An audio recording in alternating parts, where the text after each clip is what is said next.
চলমান Israel Iran সংঘাতের প্রভাব পড়েছে দেশের শেয়ার বাজারে। সপ্তাহের প্রথম কর্মদিবসে ঢাকা স্টক এক্সচেঞ্জের প্রধান সূচক কমেছে 231 পয়েন্টের বেশি। ডিএসইতে হাতবদল হওয়া শেয়ারের 95 ভাগের দরপতন হয়েছে।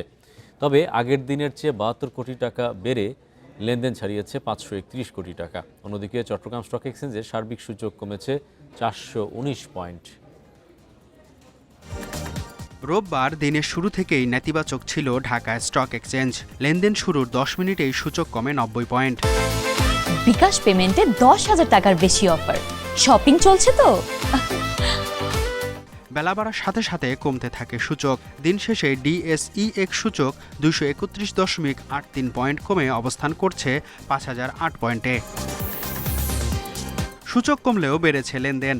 আজ হাতবদল হয়েছে 531 কোটি 88 লাখ টাকার শেয়ার, যা আগের দিনের চেয়ে 72 কোটি 45 লাখ টাকা বেশি।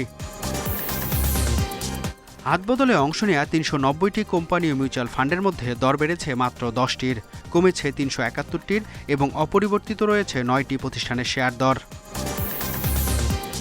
সবচেয়ে বেশি লেনদেন হওয়া প্রতিষ্ঠানের তালিকায় শীর্ষে আছে সিটি ব্যাংক, দ্বিতীয় অবস্থানে ব্র্যাক ব্যাংক, তৃতীয় অবস্থানে আছে Orion infusion.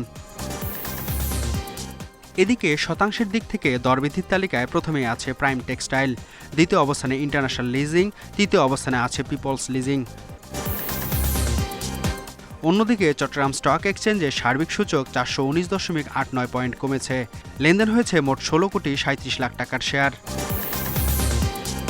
Mehedi Hasan, independent news, Dhaka.